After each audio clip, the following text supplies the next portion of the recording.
In the quiet expanse of rural Texas, where golden fields stretched under endless skies, a storm was brewing that no one saw coming.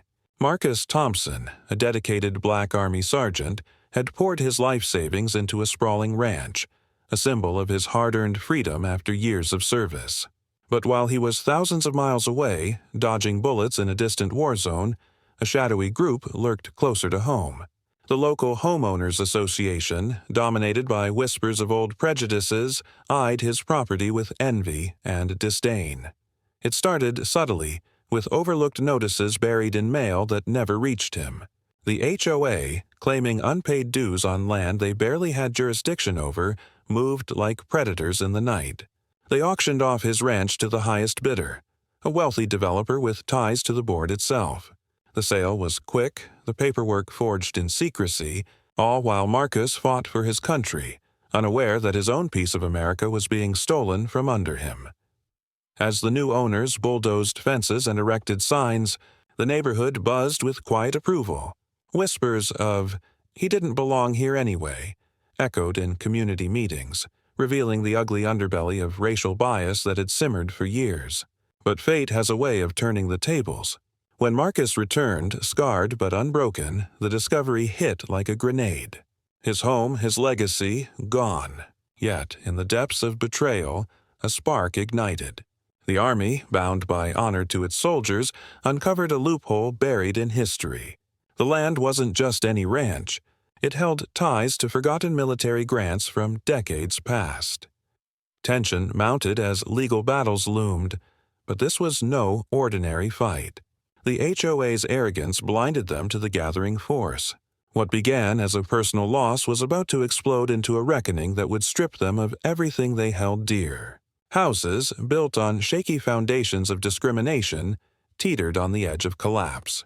The Army's involvement promised not just justice, but a sweeping reversal that would leave the entire subdivision in ruins. How far would prejudice push a community before it crumbled? The answer was coming, swift and unforgiving, in a tale where the oppressed rose to reclaim what was rightfully theirs. Marcus Thompson grew up in the shadows of inequality, in a small southern town where opportunities for a young black boy were as scarce as rain in drought season.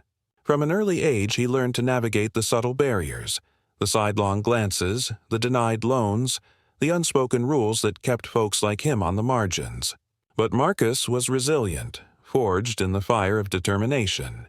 He enlisted in the Army at 18, seeing it as a path to equality, a place where merit mattered more than skin color. Over 2 decades, he climbed the ranks, serving tours in Iraq and Afghanistan, earning medals for bravery that he wore not with pride, but with quiet resolve. His dream was simple: a piece of land to call his own, away from the noise of city life. In 2018, after saving every penny from his deployments, he purchased a 500-acre ranch on the outskirts of Willow Creek, Texas. The property was a gem: rolling hills, a pristine lake, and fertile soil perfect for the cattle he planned to raise. It bordered a upscale subdivision governed by the Willow Creek HOA, a group known for its strict rules and affluent, mostly white residents. Marcus's ranch wasn't officially part of the HOA, but a shared access road and water rights created overlapping interests. He paid what he owed diligently, but from the start there were signs of unease. Neighbors complained about his trucks kicking up dust, or the occasional stray cow wandering near their manicured lawns. Community emails hinted at maintaining property values, code words Marcus recognized all too well. He ignored them, focusing instead on building his life. In 2023, orders came for another deployment, a 6-month stint in the Middle East supporting operations against rising threats. Leaving the ranch in the hands of a trusted caretaker, Marcus boarded the plane with a heavy heart, promising himself this would be his last tour before retirement. While he was gone, the HOA's board, led by a retired businessman named Harlan Reeves, saw an opportunity. Reeves, with his polished smile and hidden resentments, had long viewed Marcus's presence as a blight on the neighborhood's prestige. Rumors spread that the ranch lowered home values, that people like him didn't fit the community's image.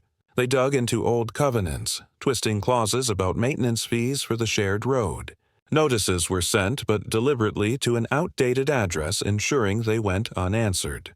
Fines accumulated like storm clouds, unspoken biases fueling the board's zeal. Curiosity built among the residents as whispers turned to plans. What if the ranch could be acquired, subdivided, and turned into luxury lots? The idea gained traction in closed-door meetings, where racial undertones were veiled in talks of community standards. By the fourth month of Marcus's deployment, the HOA had declared the property in default, auctioning it off in a hushed proceeding. The buyer? A company linked to Reeves himself, ready to carve up the land for profit. The neighborhood sighed in relief, believing the problem solved. Little did they know, this act of greed and prejudice was planting the seeds for their own downfall, as Marcus's absence masked a brewing storm of retribution. As Marcus endured the harsh realities of deployment, the scorching heat of the desert, the constant vigilance against hidden dangers, back home, the machinery of injustice ground forward with relentless precision. The Willow Creek HOA, emboldened by their perceived victory, began to transform the ranch.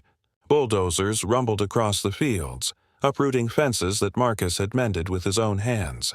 The new owners, under Reeves' direction, surveyed the land for development, dreaming of gated enclaves that would further insulate the subdivision from the outside world. Residents watched from their porches, some with smug satisfaction, others with a nagging unease they couldn't quite place. The caretaker, an elderly man named Eli who had known Marcus since his youth, was the first to raise the alarm. He arrived one morning to find locks changed and no trespassing signs posted. Confused and outraged, he confronted the HOA board at their next meeting. The room, filled with starched shirts and judgmental eyes, dismissed him outright. "It's all legal," Reeves proclaimed, waving a stack of documents. Eli's pleas fell on deaf ears, the undercurrent of racism evident in the way they avoided his gaze, treating him as an interloper rather than a concerned neighbor. Defeated but determined, Eli managed to send a message to Marcus through military channels, a cryptic email that pierced the fog of war. Miles away, in a makeshift barracks, Marcus received the news like a body blow. His hands trembled as he read about the sale, the fines he never knew existed, the auction that stripped him of his sanctuary. Anger simmered, mixed with disbelief. How could this happen in America, the land he risked his life to defend? Memories flooded back, of childhood taunts, of being pulled over for driving while black, of subtle denials and promotions despite his exemplary record. This wasn't just about property. It was a culmination of systemic barriers, a blatant act of racial targeting disguised as bureaucracy. Back in Willow Creek, the development accelerated. Trees that Marcus had planted were felled, the lake's edge reshaped for waterfront homes. The HOA celebrated with a fundraiser, toasting to progress. But cracks began to appear. A local journalist, tipped off by Eli, started digging. Her articles in the county paper hinted at irregularities, the questionable notices, the board's conflicts of interest, the whispers of discrimination. Residents who had stayed silent now murmured in private, fearing backlash but sensing something amiss. One woman, a newcomer to the subdivision, confided to her husband about overhearing racial slurs at a board gathering. The emotional stakes rose as the community polarized, some defending the HOA's actions as necessary, others questioning the morality of profiting from a soldier's absence. Marcus, still deployed, couldn't act directly, but he reached out to his Army superiors. The military, with its own history of fighting for justice, took notice. A JAG officer assigned to his case uncovered historical records. The ranch land had once been part of a federal grant to veterans after World War II, with clauses protecting it from certain seizures. More damning, the shared road was built on easement rights tied to military access during emergencies. The HOA's overreach had violated federal protections for deployed service members under the Service Members Civil Relief Act. Word spread through the ranks, turning Marcus's personal plight into a symbol of broader injustice against minority veterans. As his deployment neared its end, tension in Willow Creek escalated. The developer broke ground, but protests emerged. Veterans groups picketed the site, drawing media attention. The HOA responded with lawsuits, trying. Marcus's return was shrouded in secrecy. He landed stateside under the cover of night, his mind a whirlwind of strategy. With JAG support, he filed motions to halt the development. Discovery revealed emails from HOA members laced with bigotry, referring to Marcus's ranch as that eyesore and hinting at wanting to keep the neighborhood pure. The revelations shocked even the most apathetic residents, forcing them to confront the racism in their midst. Lawsuits multiplied, with civil rights organizations joining the fray, turning the case into a powder keg. The rising pressure built like a summer storm. Inspections uncovered environmental violations in the development, further stalling work. Marcus, now home but staying low, visited the ranch under moonlight, his heart aching at the desecration. He met with allies, lawyers, fellow veterans, community activists, who shared stories of similar injustices, weaving his struggle into a tapestry of collective pain. The HOA, desperate, offered settlements, but Marcus refused, knowing acceptance would validate their actions. As court dates approached, the stakes soared. Whistleblowers from within the board leaked documents showing fabricated fines targeted specifically at Marcus.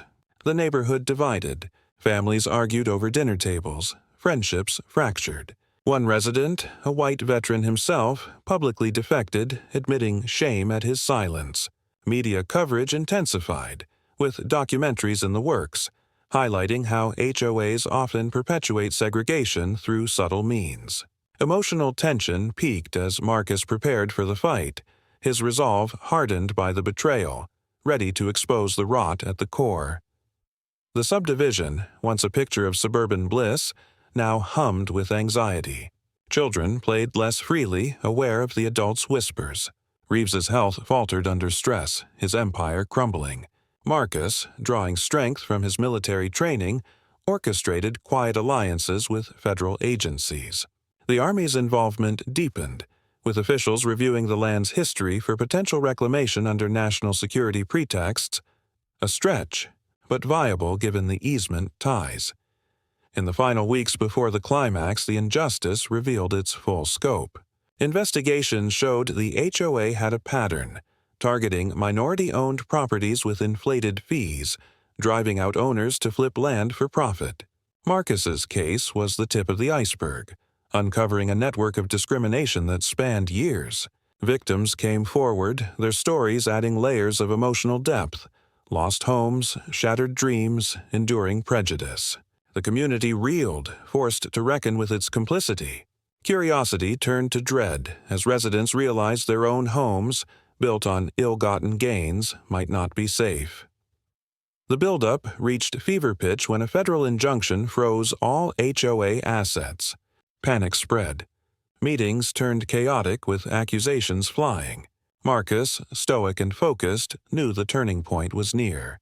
The racial injustice, once hidden, now laid bare, set the stage for a dramatic upheaval that would redefine justice not just for him, but for all who had suffered in silence. The courtroom in downtown Austin buzzed with anticipation, a pressure cooker of emotions ready to erupt. Marcus sat rigidly in his uniform, medals glinting under fluorescent lights, a living testament to sacrifice.